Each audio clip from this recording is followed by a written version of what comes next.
Hi, everyone. This is Connie Myers. It's Saturday morning. It's around 10 o'clock, and so it must be to 70 and beyond.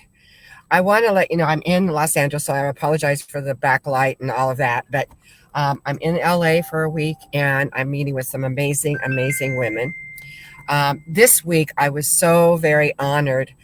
Myself and my friend Bernice Ross were interviewed by Leslie Appleton Young, and it was such a good time. I'll be talking about that more as the weeks come by. It was just an amazing conversation.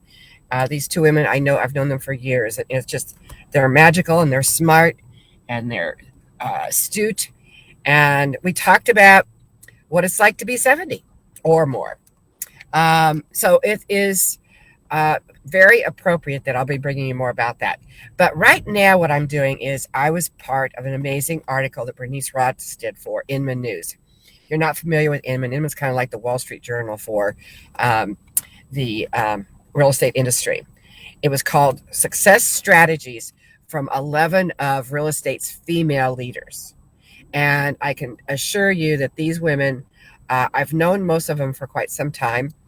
And I can assure you that even though they were talking about success strategies for real estate, most of the things apply for our personal lives as well as for our businesses. So today I am highlighting, I interviewed Barbara Betts. This has been probably about 4 years ago now. I need to rerun that video of her because she had some amazing information. And she is the broker owner of a company called the RE Collective, and has been on the speakers circuit and just done a lot of really, really wonderful things. And here, a couple of years ago, she has an autoimmune disorder that has caused her to lose her hair. And she had the situation for many years, and with the help of her family, decided to become a full-time wig wearer. So she talks about challenges of going public with different kinds of things. Maybe you don't have that particular problem, but maybe you have another type of issue that is hard for you to be in public. I think the best thing to do for that is to talk about it, which she does. She does Facebook posts all the time talking about what she's doing and how she's getting over it.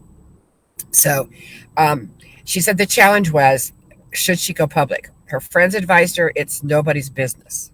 But Beth says, I needed to go public for me so I could own this process. Here's what she learned from experience that can help you in your business in 2022 or in your personal life. The very first thing she talks about is being authentic. She said, and that was the reason that she needed to go public. She explains that the first thing she teaches agents who want to grow their business using social media is you must be authentic, genuine, truthful, and trustworthy. That is true whether you're talking about social media, whether you're trying to have a conversation with your kids, whether you are, whatever you're doing, being authentic and being honest and truthful with yourself, first of all, but with others, second of all, is really key importance with how you're going to live your life. You can't really live your life by design unless you are authentic, unless you are absolutely truthful about who you are in your own mind as well as others. So she also goes on to say, no one is perfect. When you can admit that there's something wrong with you and that you're not perfect, it's easier for others to connect with you because they are not perfect either. None of us are perfect. I always teach that if you're going to be a strong leader, I call it a kick butt leader. If you're going to be a strong leader in your life as well as your business, that you have to absolutely admit when you have made a mistake or that something isn't quite right. Be authentic about it and own it, because what that does is allows others around you to know that they can also be authentic and admit their mistakes or something that's not perfect about them. Perfection, there's really no such thing as perfection. And all that does is drive us into things that we shouldn't be doing. It takes us to extremes. She also goes on to say authenticity is different from relatability. Now, that's key.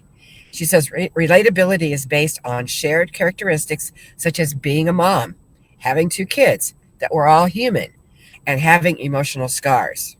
The reaction to Beth's decision to be vulnerable and share what she experienced was overwhelmingly positive. She received a slew of messages. Women were having conversations with her and sharing that their moms, aunts, cousins, and friends all suffered from it too. And I actually know of another woman in Awesome Females that also has the same autoimmune disorder. So what is so authentic and being 100% pure and vulnerable? Actually, yesterday, or when we did the interview, we talked a lot about being vulnerable. And I think that's one of the lessons you learn as you get older. When you're younger, you're going to look a certain way. You want to wear a certain clothes. You want to drive a certain car. Bernice Ross actually talked about how it took her a while to get over that, but being vulnerable brings people to you. It draws them to you. And opening up and saying that what's not right. And as you know, that I do a lot of that on to 70 Beyond. My life is kind of an open book. So what is it about your life that you can make yourself more authentic and be more vulnerable and be more open? If there's something that is really wrong or you don't like about yourself, what is it that you can do to fix it? Maybe it's a training, maybe it's coaching, maybe it's just talking to somebody, having a mentor, or having a good friend that you just say, okay, I don't like this about myself. What can I do about it? I used to really be obsessed over being too short. I'm 5'2" and a half. Don't forget that. And I haven't shrunk any. That's a good sign. I used to be upset because I was too short and I was too fat. And I'm never going to be skinny. I've got German stock in me, so I'm going to be short and stocky. I'm 73 now. I guess I'm not going to change now. But the bottom line is, what is it? And maybe it's not something you can fix physically, but you certainly can fix how you think about it. And one of the tips that I like to tell people is, if there's something you don't like about your life or your work or your family or whatever it is, write it down. Write it down and look at it and say, okay, what are the gifts and the opportunities from this particular thing? And write those down, and then create an affirmation that you can then turn your thought process around. And every time you have that thought, I'm too fat, I'm too old, I'm too this, I'm too that, you go to that affirmation and say, I'm so happy and grateful that I'm living a beautiful life at 73, and that I'm short, and it's just what it is. But you know what? I haven't shrunk any either. So just find the gifts and the opportunities in all of that.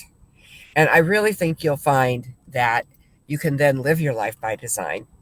Those crystalline moments will keep showing up. And if you listen to your instincts, and when you have those conversations with yourself that are to keep away from the negative, then you'll be able to have a very authentic, relatable life. So being vulnerable and allowing that to happen, and then knowing, hey, this isn't so bad. I want to give you a good example. So I've been obsessing over the crisis knowledge management certification, because it's been a year since we went. Our first live hybrid course was on March 18th of last year. And I've been obsessed over the fact that I wanted to have more CCAM advisors out there. Well, I'm putting together the list of all the CCAM advisors, and we're going right at 40, considering there was a pandemic and the real estate business was busy and everybody was busy trying to figure out how to live their lives in this new normal. I'm saying grateful. I'm so grateful that we have what we have, and that we're moving forward, and there's great things happening right now. So allowing yourself to be vulnerable, looking at the things that you think are wrong, finding the gifts and opportunities, and all of that will totally help you to create your life by design. Okay, well, I want to thank Barb Betts for her beautiful words of wisdom and her vulnerability and her authenticity, because she truly is a real leader, not just in the real estate business, but in her life and for others around her. So thanks very much, Barbara. All right, everybody. It is Saturday. I hope I'm in LA. I'm going to be here for the rest of this week and going home probably next Sunday. I've got a lot of people to see and do, so I hope it's a very productive week. And I'm super excited about catching up with some of my friends I haven't seen in a very, very, very long time. I hope you have a beautiful day, a beautiful week, and I will see you next week. I'm not sure where I'll be coming from next week. I can't really come from my sister's house. Her internet isn't strong enough, so I'll have to find another spot. But anyway, I hope you have a beautiful week and that everything is fabulous. Take care now. Bye.